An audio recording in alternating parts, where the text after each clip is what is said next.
우리는 역사상 가장 중요한 시점을 지나고 있습니다. 하나님께서는 하나님의 일을 하시기 전에 사람을 준비시키셨음을 우리가 알고 있습니다. 하나님 말씀은 마지막 때에 대추수, 대부흥의 때가 있다고 분명히 예언하고 있습니다. 아멘. 하나님의 말씀이 그대로 성취될 것을 믿습니다. 예레미야 눈물은 잠자는 교회와 영혼을 깨우기 위해 노력하고 있습니다. 이 가슴 뛰는 일에 함께 하길 원하시는 분은 카카오 채널로 연락 주시기 바랍니다. 당신은 위대한 하나님의 사람입니다.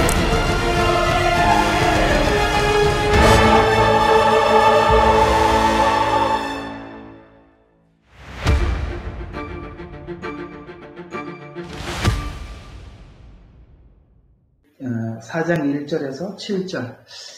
이게 킹제임스 성경이 조금 어렵게 돼 있어서요. 지금은 좀 개역 개정으로 제가 읽어드리겠습니다. 내용이 좀 이해가 하기 쉽지 않아요. 근데 이게 개역 개정은 조금 우리가 이해하기 쉽게 좀 적어서 제가 이걸로 한번 봉독해 드리겠습니다. 4장 1절. 여호와께서 모세에게 말씀하여 이르시되 이스라엘 자손에게 말하여 이르라. 누구든지 여호와의 계명 중 하나라도 그릇 범하였으되 만일 기름 부음 받은 제사장이 범죄하여 백성의 허물이 되었으면 그가 범한 죄로 말미암아 흠없는 수송아지로 속죄 제물을 삼아 여호와께 드릴지니 그 수송아지의 회막문 여호와 앞으로 끌어다가 그 송아지의 머리에 안수하고 그것을 여호와 앞에서 잡을 것이요.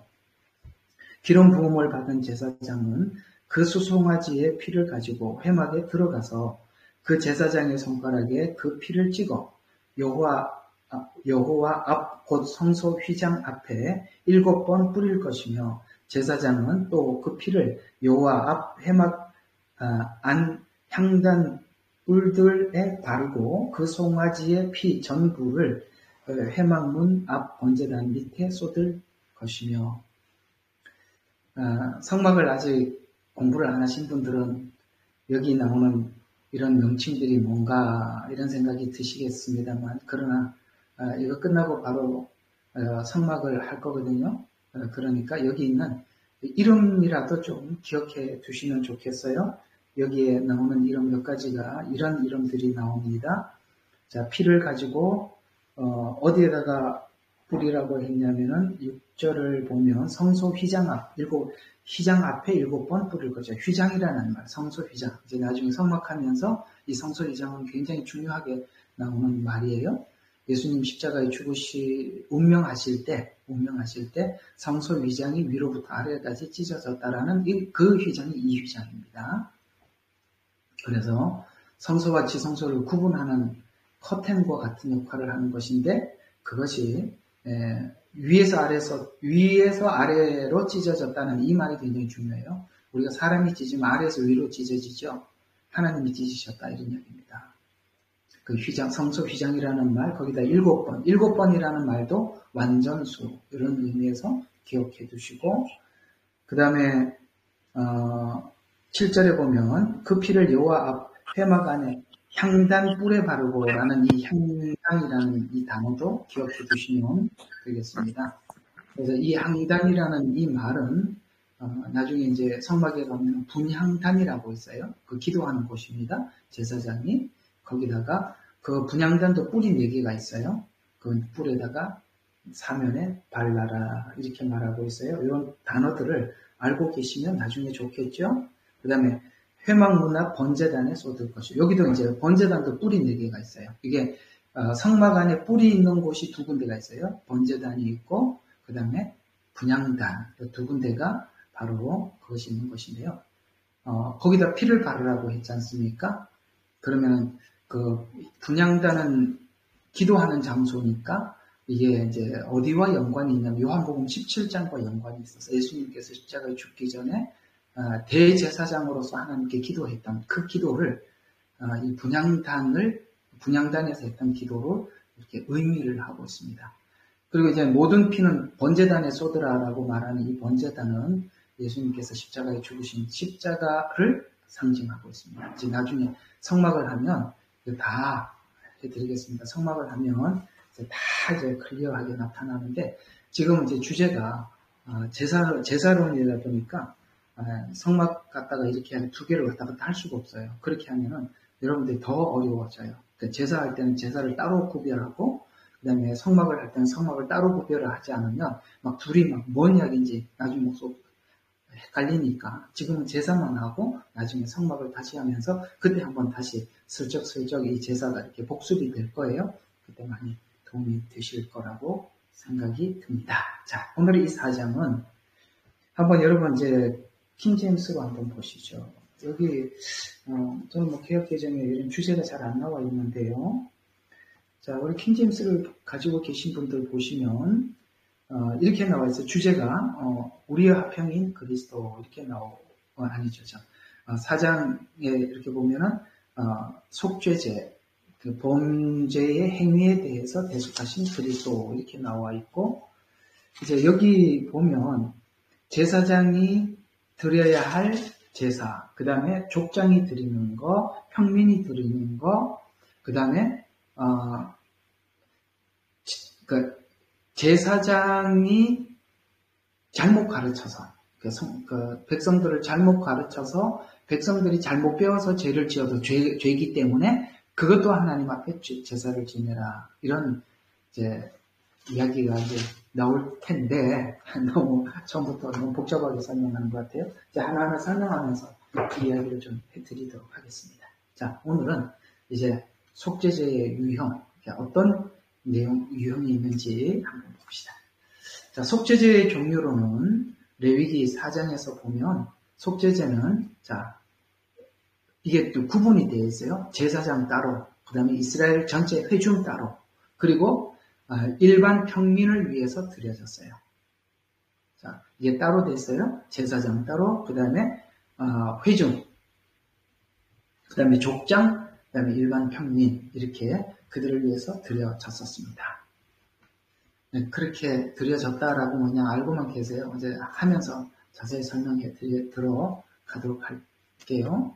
자, 그래서 제사장을 위한 속죄제는 하나님 앞에서 제사장의 죄를 속하기 위한 제사인데, 오늘 여기 레위기 4장 3절에 보면 제사장도 사람이므로 죄를 범하기 때문에 제사장도 제사를 드려라, 이렇게 말씀하고 있는데요.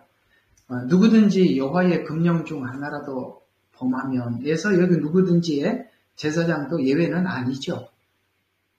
그래서 제사장이 완전해야만이 그 백성들의 죄를 완전히 속할 수가 있는데요.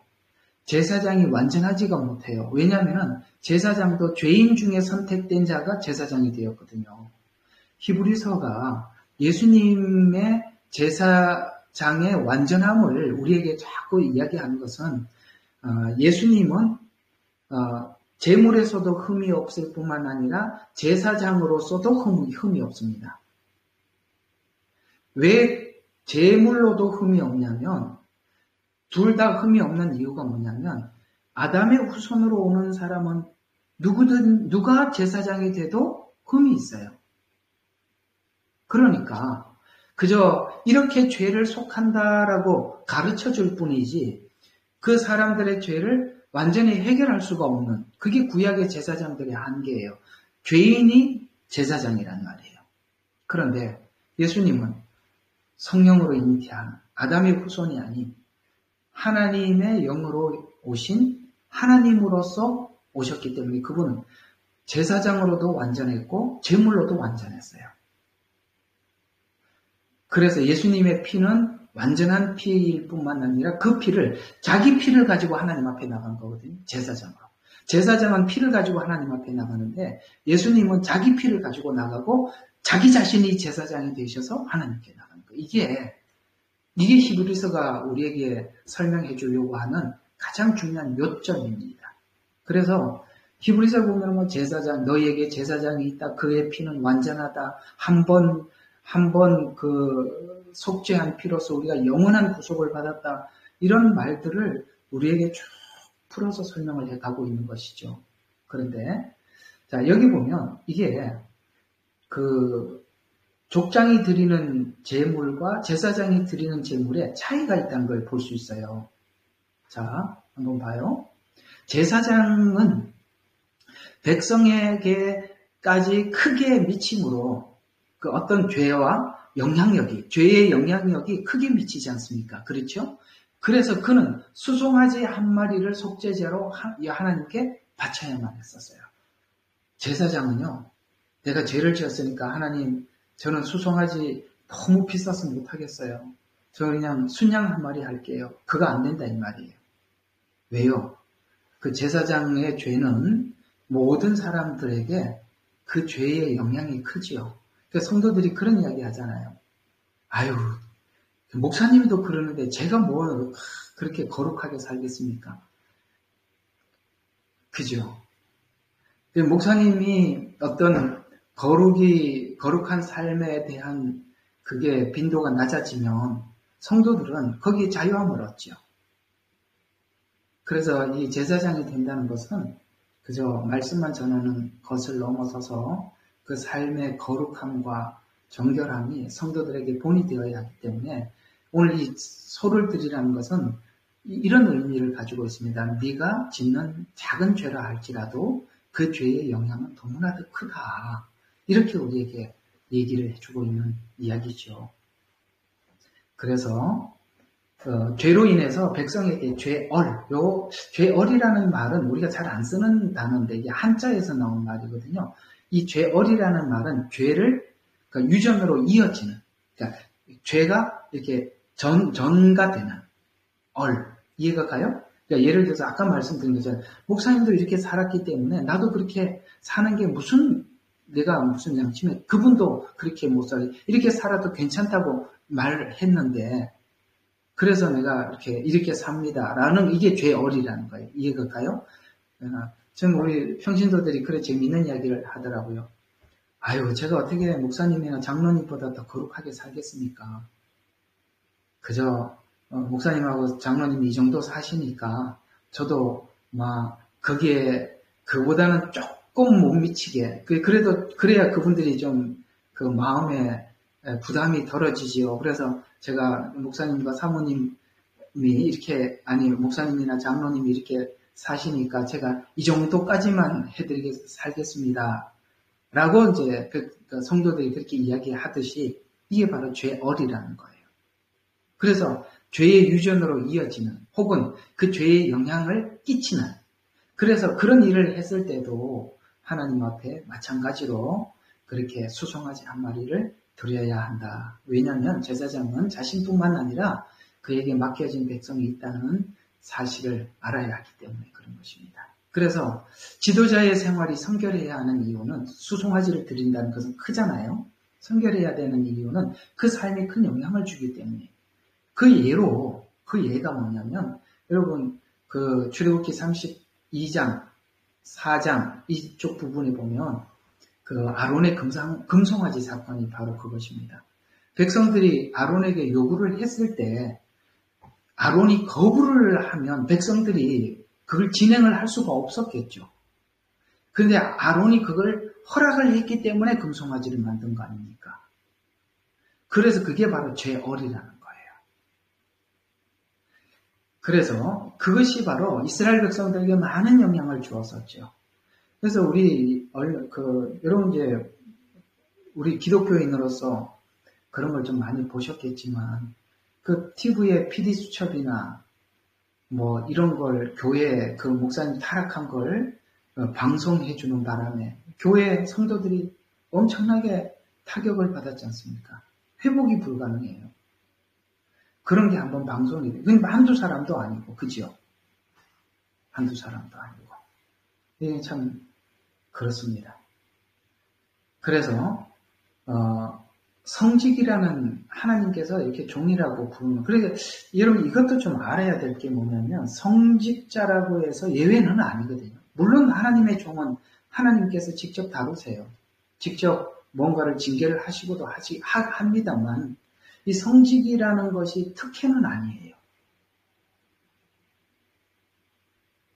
아셨죠? 네. 알고는 계시고 사셔야 합니다. 아셨죠? 우리가 뭐 이런 부분들은 할 얘기가 많지만 우리는 제사로만 하도록 합시다. 그래서 지도자일수록 자신의 감정을 잘 조절해야 돼요. 그래서 이게 참 중요한 게 리더가 되었을 때 정말 조심해야 돼요. 리더가 되어서 리더로서 신앙생활을 한다는 게 엄청나게 부담스러운 겁니다. 그러니까 여러분들이 참 편한 거예요. 그러면 리더는 항상 이걸 생각해야 돼요. 마음은 여러분 있잖아요. 리더가 마음이 차가워질 수 있어요. 왜냐하면 성도들하고 옥신각신하는 이런 일들이 너무 많으니까 마음이 냉랭해져요. 근데 이 마음이 냉랭해지는 것이 참 나쁜 거거든요. 그 냉랭해지려고 할 때 그 마음을 지키셔야 되는 거예요. 그게 굉장히 힘들지만 지켜야 되는 거예요. 에베소 교회에 하나님께서 편지하면서 뭐라고 말씀하셔요? 너희가 첫사랑을 버렸다. 너는 거짓 선지자들은 잘 분별한다. 아주 그 냉철하다. 머리는 잘못된 거 분석할 줄 알고 그렇지만은 그렇게 하다 보면 뭐가 나빠지죠? 사랑이 식어지죠. 그게 위기라 이 말입니다. 가슴이 뜨거워야 하고 그러나 아주 머리는 냉철하게 차가워서 자기 자신에 대해서 선명하게 비평할 줄 알아야 됩니다. 아시겠죠? 네. 사람들이 칭찬하는데 절대 빠지지 마세요. 저는 여러분들 감사합니다 그러면 네 고맙습니다 하고 대답은 하지만 잊어버립니다. 그거 마음에 두면 큰일 납니다. 네. 네. 앞으로 여러분 하나님께서 훗날 어떤 리더로 쓰실지 모르겠지만 오늘 이 말씀 잘 기억해 주시기 바랍니다. 아시겠죠? 사람들이 칭찬한다고 그게 여러분의 모습이 아닙니다. 속으면 안 돼요. 그래도 고맙습니다. 그런 소리 하지 마세요. 그것도 너무 거짓말 같아요. 고맙다는 건 또 아유 저는 그렇지 않습니다. 그건 자기 신앙이고 그 고맙다는 사람 얼마나 민망하겠어요. 그건 저는 그렇게 생각해요. 그렇게 또 아유 그런 소리 하지 마. 그 사람 또 틀린 건 아닌데 저는 그렇다 이 말이에요. 제 이야기 하는 겁니다. 고마운 건 고맙습니다라고 표현도 여러분들이 해야 은혜가 돼요. 그러나 그 말에 빠지지는 마라 이런 이야기예요. 자, 또 대중에 따라 결정하지 마라. 그래서 냉정하라는 거예요. 대중에 따라 결정하지 마라. 누가 기뻐하는 하나님의 의중에 따라야 하는 거예요. 이게 바로 지도자가 가져야 될 정말 그러니까 잃지 말아야 할 자기의 상태입니다. 자, 그래서 오늘 이 수송아지를 드린다는 것은 너의 책임이 그만큼 막중하다라는 의미를 우리에게 전해주고 있죠. 자, 두 번째, 4장 13절부터 21절까지는 이제 그 이스라엘 회중도 죄를 짓잖아요. 이게 전체가. 여러분 죄가 전체로 다 퍼져버리면 그 전체가 똑같은 죄를 짓잖아요. 그래서 이게 이제 다 목양하고 또 연관이 있는 건데, 그 교회 목사님이 죄에 대한 인식이 어느 정도냐 이거죠. 죄에 대한 인식이. 그걸 무한하게 풀어줘 버리면 회중들은 금방 죄는 아주 빠르게 확산되고 빨리 정착하잖아요. 그렇죠? 근데 그 죄 가운데 빠져나와서 우리가 의로 탈바꿈하는 데는 여러분 예수님께서 예루살렘에서 제사를 유월절을 지키고 이렇게 그 당시는 예를 들어 베들레헴 사는 사람들, 엠마오 사는 사람들 이런 사람들이 예루살렘에 예배하러 왔다가 유월절을 지키러 왔다가 절기를 지키러 왔다가 돌아갈 때는 그냥 그 마을 사람들이 같이 이렇게 섞여서 갔어요. 근데 3일 길을 내려가서 예수님이 같이 그 무리 속에 온 줄 알았는데 안 보여가지고 하루길인가? 근데 3일 길을 찾잖아요. 그게 무슨 말이냐면 우리는 잃어버리는 데는 잠시예요. 회복은 굉장히 있는 거예요. 그러니까 우리가 그런 경험들이 있을 거예요. 잃어버린 경험들이 있을 거예요. 그리고 그걸 회복하는데 고생한 걸 경험을 한 게 있을 거예요. 그러면 우리가 어떤 생각을 가지게 되냐면, 이게 잃어버리고 회복하는 게 이렇게 힘드니까 우리가 잃어버리지는 말아야 된다라는 이런 생각이 여러분 저절로 들지 않으세요? 그게 회복이 얼마나 어려운 줄 알면. 그래서 이 회중들의 죄가 참 죄는 빠르게 확산됩니다. 자, 그래서 이 교회 지도자들의 잘못으로 교회 전체가 타락할 수도 있어요. 그러나 이런 게 있습니다. 그거는 이 목사님이 잘못 가르쳐서, 교회 지도자가 잘못 가르쳐서 했으니까 나한테 책임이 없어. 아니라 이 말이에요. 회중들이 죄를 지었을 때도 그 죄값에 뭐를 한다는 게 하나님 앞에 그걸 뭡니까? 속죄하라고 분명히 말씀하셨어요. 아셨죠? 네. 아론만 잘못한 게 아니죠. 그 백성들도 함께 잘못하는 거잖아요. 나중에 아론 당신 책임이야. 이렇게 하지 말라는 거죠. 그래서 교회 지도자의 잘못으로 지은 죄를 위해 속죄의 길을 열어놓았는데 이것도 똑같이 회중이니까 무게가 앞에 제사장과 같은 무게를 가져요. 그래서 수송아지를 바쳐야 한다. 기억하세요? 자, 지도자가 잘못했을 때는 뭘로? 수송아지로.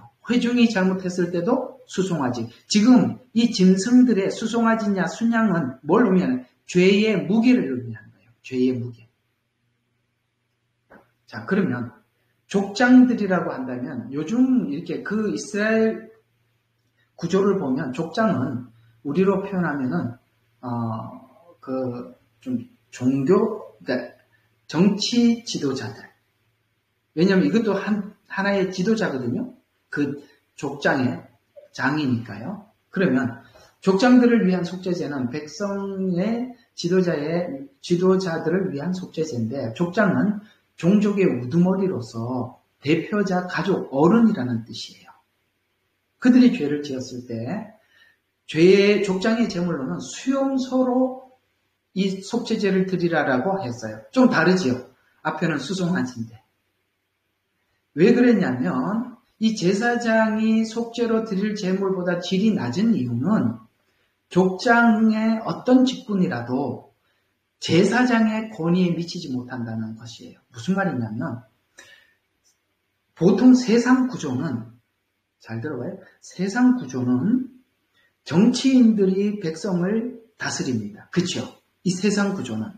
그러나 하나님 나라 구조는 제사장이 그 백성들을 다스리는 거예요. 이게 바로 신정정치라는 거예요.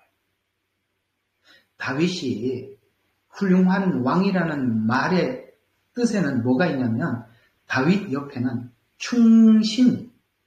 아주 충성스러운 하나님의 종들이 있었다는 뜻이에요. 그 중에 어떤 종이 있었죠? 나단이라는 종이 있었죠.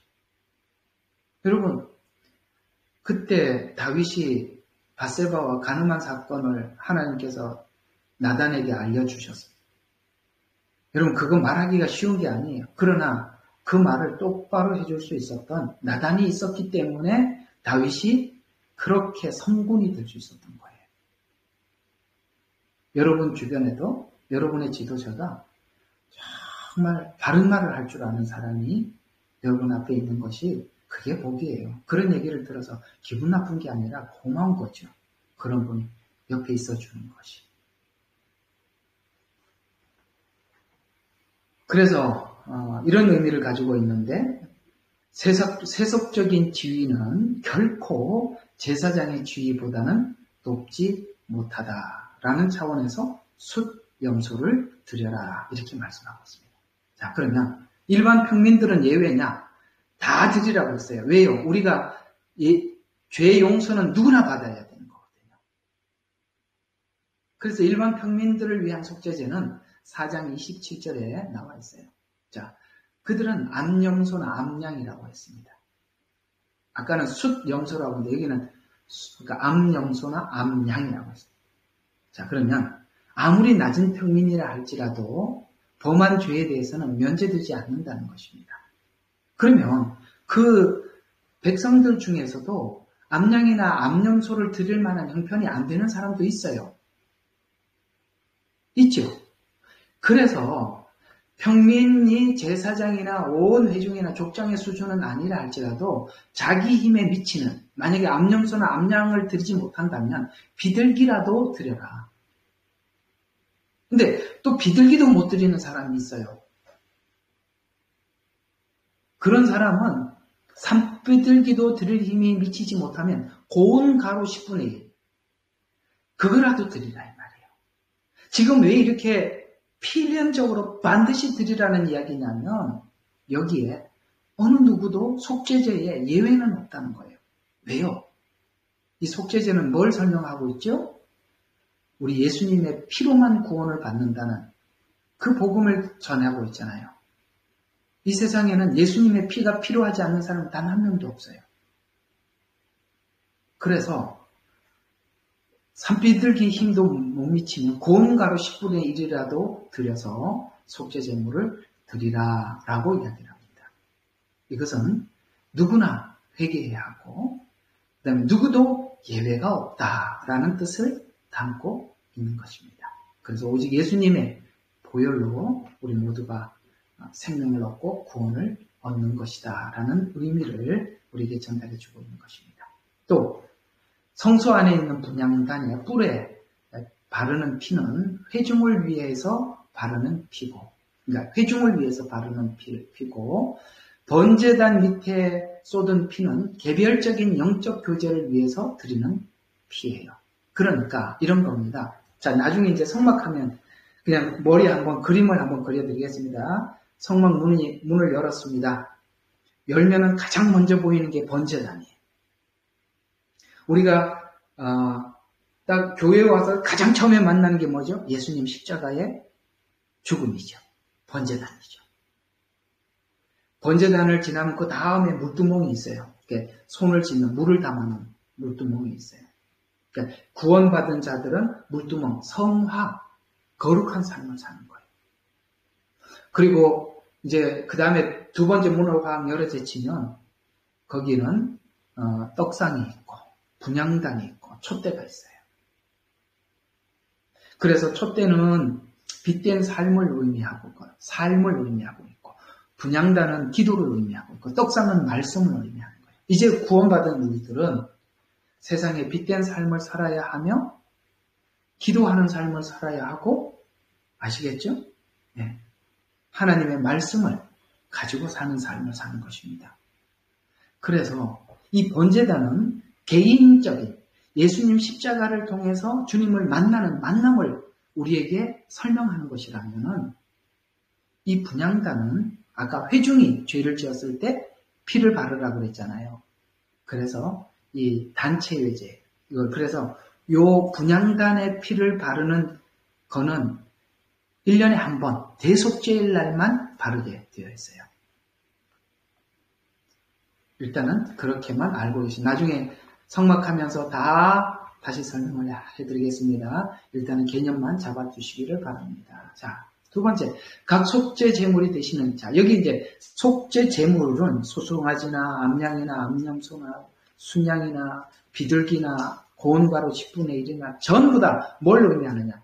예수님을 상징하고 있죠. 그러면 예수님이 어떤 부분을 상징하는지 일단 상징성에 대해서 살펴보도록 하겠습니다. 예수님은 소.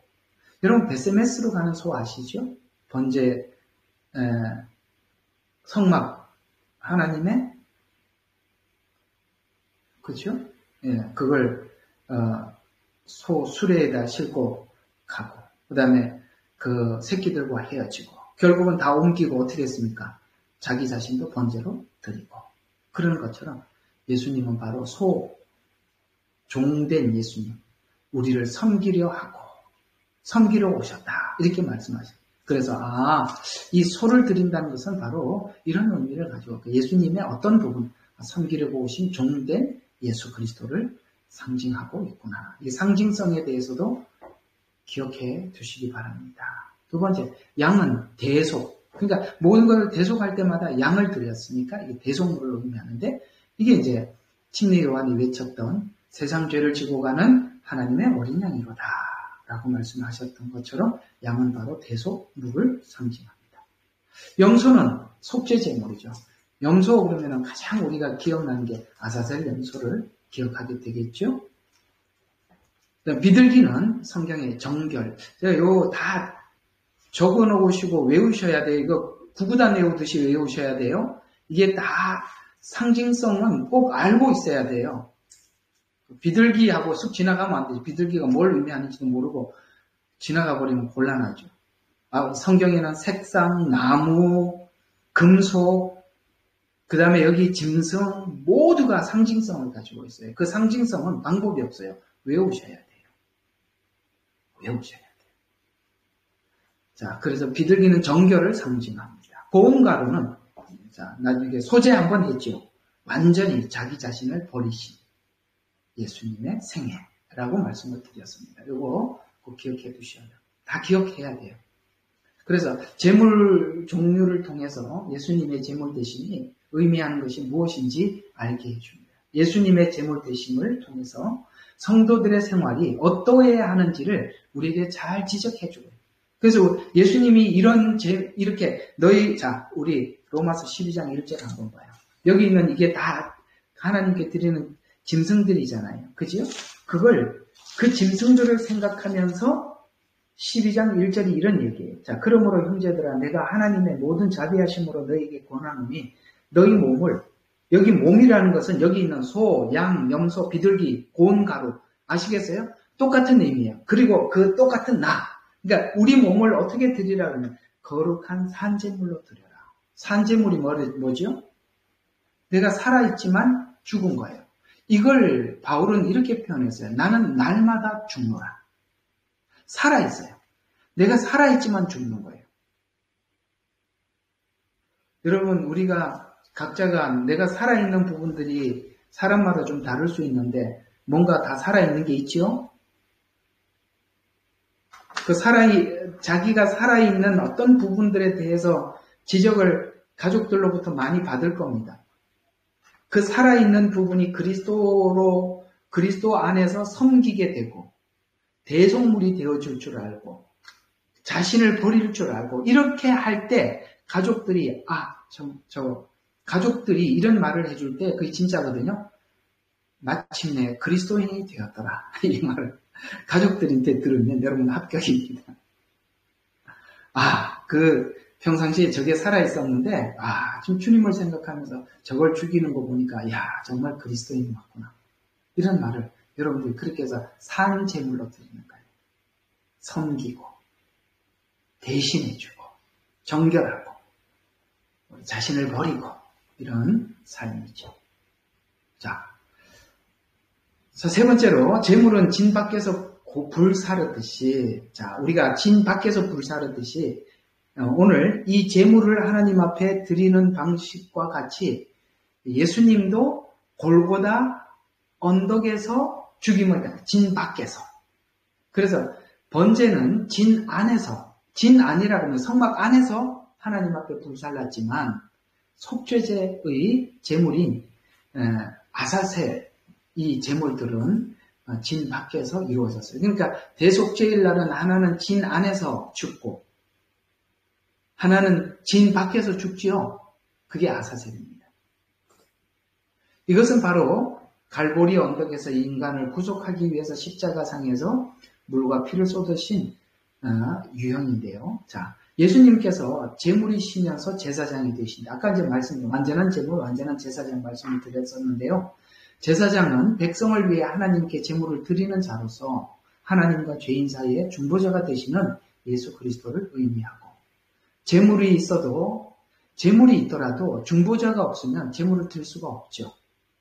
예수님께서 완전한 제사장이 될 수 있는 이유는 그분은 완전한 인성, 완전한 신성을 가졌기 때문입니다. 이단들은 예수님의 인성은 여호와 증인 같은 것이 그렇죠. 인성은 인정을 하지만 신성은 부인하죠. 그러면 이단입니다.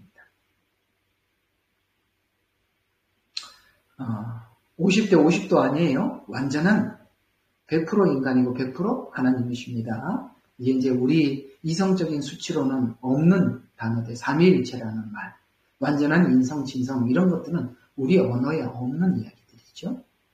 그래서 예수님의 신성과 인성의 완전함은 바로 여인의 후손으로 오셨기 때문입니다. 여인의 후손. 그래서 부모 없이 태어난 아담,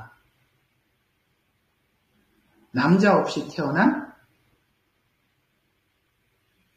예수님. 맞나요? 그러고 보니까 맞지요? 머리를 빨리빨리 굴리셔야 돼요. 자, 계속 한번 봐요. 자, 피를 흘려서 구원하신 예수 그리스도. 구약시대에 행해진 모든 제사는 짐승의 피가 중심을 이루고 있지요. 자, 피 흘림이 없이는 절대로 죄에서 구속할 수가 없다는 원리를 하나님께서 처음부터 세웠기 때문입니다. 이게 레위기 17장 11절에 나와요. 그걸 이제 나중에 히브리서 9장에서 다시 인용을 하거든요. 그러니까 우리 레위기 17장 11절과 히브리서 9장 22절이 어떤 의미인지 굉장히 확고하게 못을 받고 있어요. 자, 레위기 17장 11절. 이는 육체의 생명이 피에 있습니다. 생명이 어디에 있다고요? 피에 있대요. 물론 다른 데 있을 수 있어요. 그러나 하나님은 피라고 정해놨다 이 말이에요.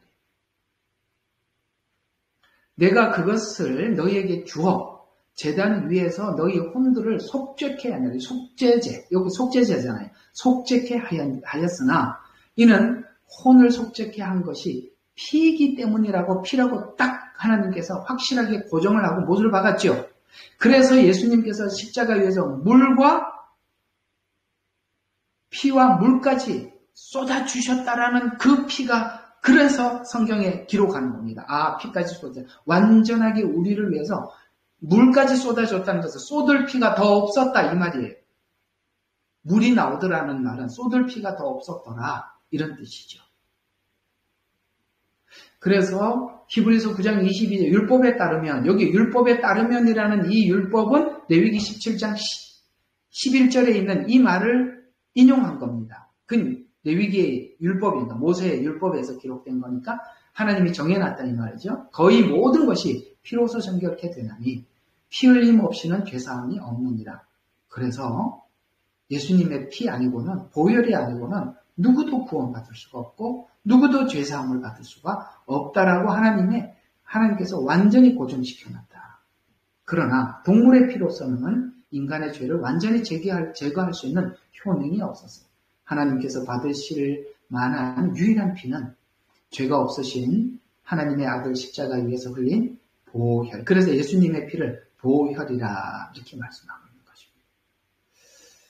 이번에 한국에 가서 어떤 목사님이 유튜브에 나왔던 내용을 하나 다운을 받아가지고 보여주시면서 과학자들이 이렇게 그걸 촬영을 했는 걸 봤는데, 그 예수님의 피가, 십자가에서 흘린 피가 쭉 흘러내려서 그 옛날에 구약에 있던 그 번제단 위로 흘러내렸던 것을, 그걸 어떤 과학자들이 실제적으로 그 감춰둔 그 속죄소에 흘러내렸던 것을, 그걸 누가 이렇게 했던 거를 저희한테 하나 주셨었거든요. 그리고 그걸 보고 참 놀랐습니다. 아, 참, 그 예레미야서 내용을 가지고 이렇게 설명을 쭉 했던데, 하여튼, 한번 본 적이 있었어요. 이번에 그 집회하면서 저희들한테 모두에게 한번 보여준 적이 있었습니다. 보혈이라고 그래서 말씀하고 있는 것입니다. 자, 그러면 오늘은 이제 속죄제의 절차, 이게 좀 중요하니까 그래서 절차는 잘 들어두셔야 합니다. 여기 이제 금방 읽었던 이 내용을 쭉 보면 제사장이 속죄하는 절차나 이제 나머지 족장들이나 그다음에 그 회중들이나 평민들이나 똑같은 절차를 하고 있어요. 그러니까 같은 절차니까 이 절차는 꼭 알아야 합니다. 이 절차가 지금 구원을 설명하는데 굉장히 중요한 단서를 주고 있기 때문에 그래요. 자, 첫 번째, 수송아지 중 흠없는, 예수님은 흠이 없었죠. 유월절, 어린 양이지만 예수님은 무교절을 보냈어요. 죄 없으심을 확인했다 이 말입니다. 아셨죠? 무교절. 그러니까 흠 없는 이라는 말은 유월절 어린 양은 무교절 어린 양이다. 흠이 없으신 분이다. 이런 뜻입니다. 그래서 흠이 없다는 증거는 초실절, 부활로 증명이 됐다. 절기하면서 했어요. 그래서 수송아지 흠 없는 것을 제물로 선택해서, 그래서 예수님만이 우리 구원자가 되고, 두 번째, 희생 제물을 여호와 앞에 끌고 와서, 지금 예수님의 십자가는 누구 앞에서 이 제물이 되셔서 하나님께 드려지고 있냐면 하나님 앞에서 드려지고 있는 제물이거든요. 그래서 여호와 앞에 끌고 와서, 사람들은 아무도 몰랐으니까 하나님만 알고 있었어요. 예수님과 하나님 끌고 와서 그 다음에 뭐 합니까? 제물 드리는 자는 우리 모두 우리들이죠. 우리가 지금 짐승을 잡아 드리는 것처럼 예수님을 하나님께서 십자가에서 이렇게 받으시는 중이죠. 그러니까 우리가 제물 드리는 자가, 잘 들어요, 제물 위에 손을 얹고 안수한다는 말이 회개입니다. 회개. 아셨죠? 그래서 그 짐승의 수송아지 머리 위에다가 이렇게 손을 얹고 하여튼 자기가 생각나는 죄는 다 고백하는 거예요. 아셨죠? 그게 지금 우리 신약 시대에 회개라는 말로 나온다 이 말이에요. 그 회개할 때 하나님께서 정말 참 이 교회가 세상과 다른 진풍경이 뭐냐면, 이게 아마 그런 간증을 교회 그 강단에서 제가 옛날에 이렇게 나쁜 짓을 했던 나쁜 놈이었거든요 라는 이야기를 아주 서슴없이 하는데, 그걸 경찰서에서 하면 바로 잡아갈 거예요. 그죠? 저는 옛날에 도둑질도 하고 저는 이렇게 했습니다. 이게 지금 자백하는 거 아니에요. 그죠? 경찰서에서 자백하면 바로 잡아가는데, 교회에서는 아무리 자백을 해도 전부 다 앉아서 같이 웃고 앉아있어요. 왜 그렇죠? 안 잡아가요. 다 웃어요. 왜? 비슷하거든. 비슷하거든. 그 얘기 들으면서 저 정도밖에 안 했구나. 난 좀 더 했는데. 이런 사람도 있을 거고. 그러니까 제가 무슨 이야기를 하려고 그랬냐면, 소나 양을 하나님께 드리기 위해서 지금 안수를 할 때 이 소와 양이 나는 이거는 너무 부담스러워서 나는 못하겠어, 이런 말 안 하지요. 다 듣고 있다 이 말이에요. 우리가 예수님 앞에 무슨 죄든지 자백하면 다 용서하시는 거예요. 죄의 경중, 크기 상관없는 거예요. 그래서 정말 악랄한 죄인이라 할지라도 예수님 십자가에 못 박힐 때 정말 사형 언도를 받았던 좌우편의 강도들이라면 그들이 웬만해서 사형 언도를 받았겠습니까? 그럼에도 불구하고 예수님께서는 그들을 용서하시지 않습니까? 여러분, 죄의 경중은 의미가 없어요. 그걸 하나님 앞에 고백하느냐. 고백한다는 말은 죄를 인정한다는 뜻이에요. 맞죠? 죄를 인정하지 않는 사람은 고백하지 않아요. 인정을 넘어서서 주님께 고백을 하면 주님이 우리 보고 뭐라고 하면서 돌려보내는지 아십니까? 그게 가늠하다 현장에 잡혀온 여인에게 뭐라고 말했습니까? 나도 너를 정죄하지 않는다. 지금은 정죄하지 않는다. 그러나 주님이 재림하셨을 때는 정죄해요. 그러나 지금은 정죄하지 않는다는 거예요. 그리고 우리 보고 뭐라고 부탁하셨냐면, 얘야, 그 죄가 반복되지 않도록 다시는 죄를 짓지 마라. 이 말에 우리는 명심하고 돌아간 사람들이에요. 맞지요? 우리가 회개하고 용서함을 받고 난 이후에 다시는 죄를 짓지 말라는 말을 가슴속 깊이 새기고 돌아온 사람들 아닙니까? 그래서 로마서에서는 이 말씀을 이렇게 표현했어요. 너희가 은혜를 더 받기 위해서 죄에 거하겠느냐? 왜? 그러니까 죄 때문에 은혜를 받은 거거든요. 그러니까 은혜를 더 받자고 앞으로 죄를 더 지으려냐? 이렇게 보면 결코 그럴 수 없느니라. 그렇게 된 사람들, 그게 바로 구원받은 사람들의 진짜 모습이에요. 그래서 희생제물을 여호와 앞에 잡았고, 그 다음에 5번째, 제사장은 그 피를 가지고 회막 안으로 들어와서 손가락으로 피를 찍어서 여호와 앞, 곧 성소 앞 휘장에 7번 뿌리고, 이거 이제 나중에 휘장 이야기 해드리겠습니다. 그 후에 분향단에 뿔에 바르고 나머지 피는 번제단의 밑에 부었다. 이게 뭐죠? 여기 분향단에 뿔에 바른다는 것은 요한복음 17장의 대제사장 중보기도를 이야기하는 것이고, 휘장에 뿔이 뿌려졌다는 것은 십자가에서 흘린 피를 의미하는 겁니다. 이게 다 신약에 와서 예수님 사역을 지금 모형적으로 설명해주고 있는 거예요. 그 다음 6번째, 내장의 모든 기름과 두 콩팥은 함께 쪘죠. 기름, 하나는 콩팥은 피를 생성하는 곳이에요.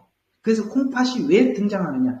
피 때문에 등장하는 거거든요. 그래서 콩팥과 함께 번제단 위에서 놓고서 불사르며 그 나머지 부분이, 자, 여기서부터 이제 우리가 잘 기억해야 될 게 7번째 이거예요. 자, 그렇게 하나님께 드릴 것은 기름과 콩팥인데 그 나머지 것들이 있잖아요.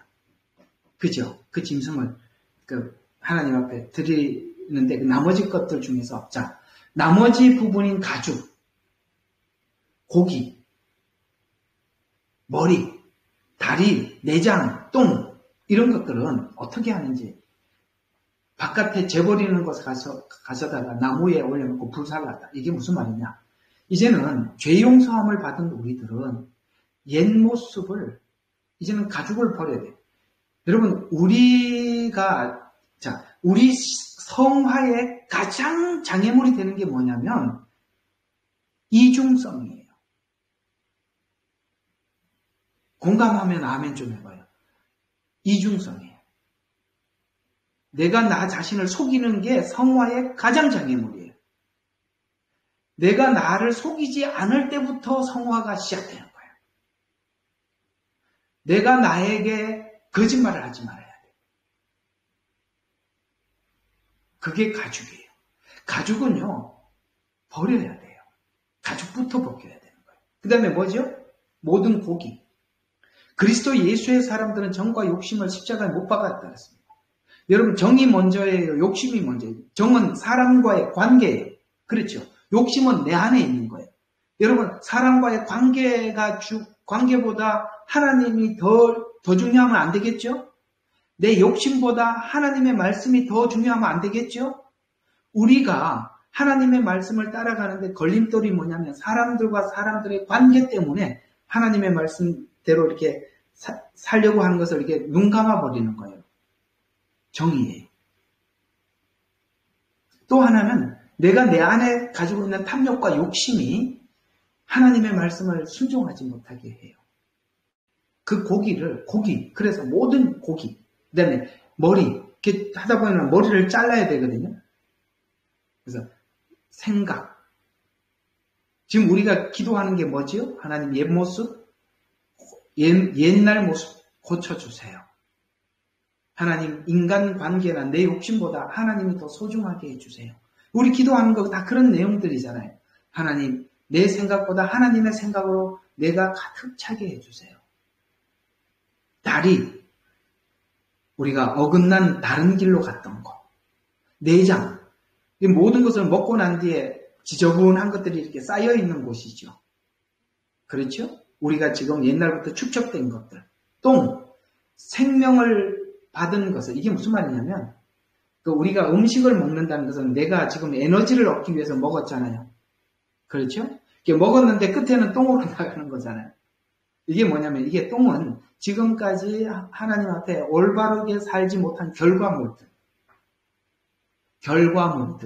똥에 모여있다, 이 말이에요. 참, 성경도 이게 상징적으로 보니까 참 놀랍지 않습니까? 야, 이렇게 담아두었으니 이게 하나님께서 이런 걸 안 열어주면 어떻게 알겠어요? 그러니까 우리 모두가 지금 몸부림치고 매일매일 우리가 실험하는 게 여기 7번째 여기 나와 있는 것들이에요. 그렇죠? 하나님 옛 모습 감춰주세요. 이제는 사람과의 관계보다 하나님이 더 소중하게 해주세요. 내 머리의 생각은 하나님의 생각으로 가득 차게 해주세요. 이제는 우리가 죄의 길로 가지 않게 해주세요.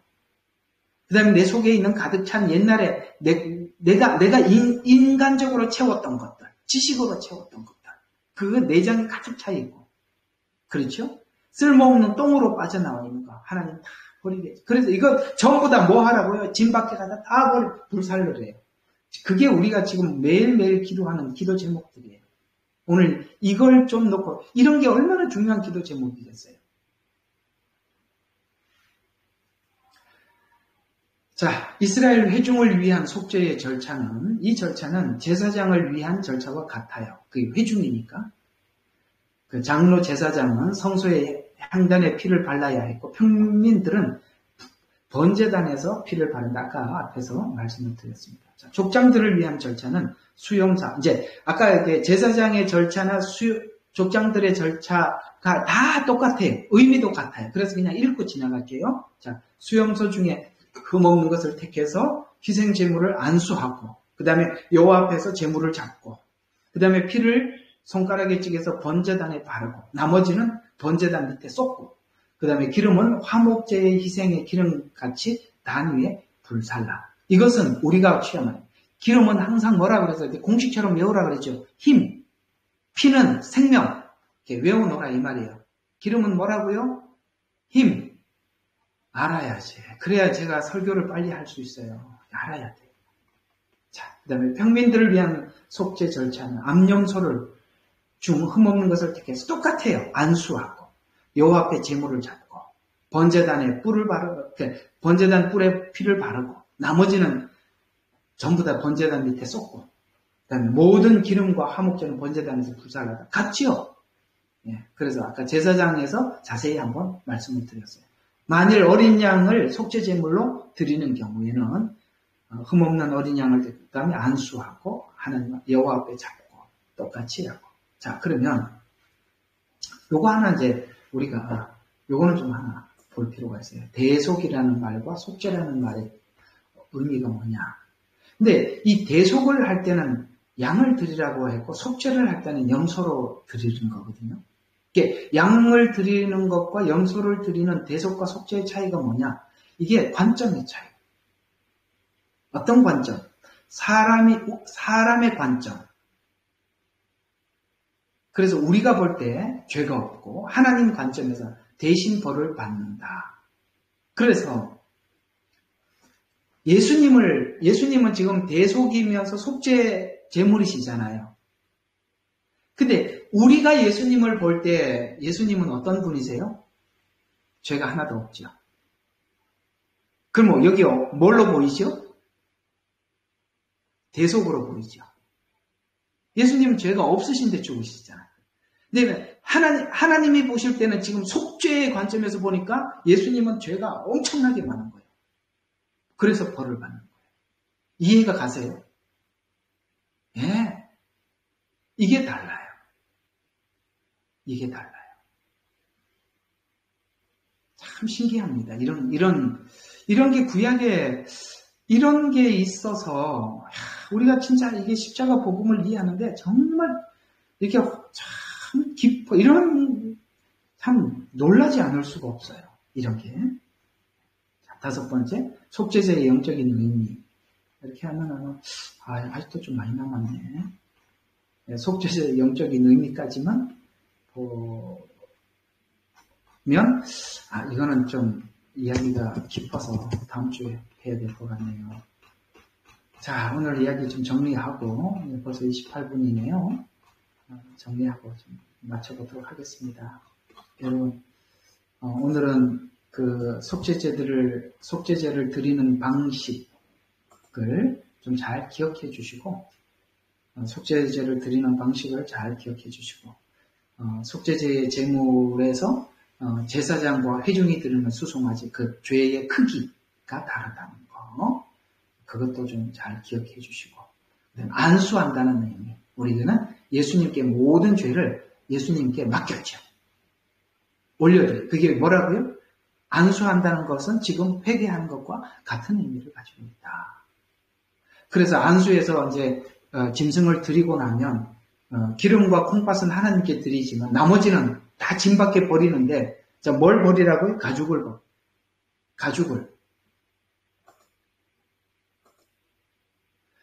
가죽을, 그건 뭐라고? 옛 생각. 그렇죠. 고기, 정과 욕심. 우리 같이 보고 한번 해봅시다. 이거 오늘 잊지 말고 오늘 이게 여러분들에게 정말 큰 기도 제목이 되기를 바랍니다. 자, 여기 이제 머리는 인간적인 생각을 주님의 생각으로 바꾸고, 다리는 이제 하나님 우리가 어긋난 길로 가지 않도록, 그 다음에 내장, 우리 속에 지저분하게 쌓여있는 세상 지식들, 참 이게 하나님 말씀을 받아들이는데 엄청나게 힘들죠. 왜요? 너무나도 세상 지식과 믿음의 말씀이 이렇게 부딪히니까. 그러니까 이런 지저분한 것들. 그 다음에 똥, 뭐죠? 원래 에너지, 음식을 먹는 것은 에너지를 위해서, 생명을 위해서 했지만 그것을 악하게 사용한 결과의 모습들. 우리가 이렇게 회개하는데 가장 큰 장애물이 뭐가 장애가 된다고요? 뭐가 장애물이죠? 우리의 이중성, 이런 것들이 우리에게 큰 장애물이 된다는 거 좀 기억하시고, 오늘 여러분 이제 하나님 앞에 좀 가슴을 치고 회개하는 그런 시간을 저도 그렇고요, 우리 같이 가져보도록 하겠습니다. 기도하고 마치도록 하겠습니다. 하나님, 오늘은 레위기 4장에 등장하고 있는 속죄 제물인 소, 양, 염소, 비둘기, 그 다음에 고운 가루 10분의 1. 그래서 드리는 데 생각하면서 그 속에 영적인 의미와 예수 그리스도께서 십자가의 제물이 되셨다는 것이 어떤 의미를 갖는지, 하나님이 볼 때는 예수님이 온 인류의 죄를 가지고 십자가에 죽으셨지만 우리가 바라볼 때는 예수님은 죄가 없으신 분이라는, 이런 성경의 참 여러 가지 다양한 이해와 관점을 우리가 잘 알고 성경을 열고 읽을 때 하나님 더 깊고 넓게 이해되어서 우리가 그리스도께서 원하시는 삶을 우리가 더 살아드릴 수가 있게 될 줄로 믿습니다. 아버지 하나님, 이 성경 공부와 함께 참여하는, 또 말씀을 듣는 성도들에게 하나님 학자의 귀를 주셔서 이 말씀 저들이 잘 소화해서 큰 은혜가 되도록 축복하여 주시옵소서. 예수님 이름으로 기도드렸습니다. 아멘. 아멘.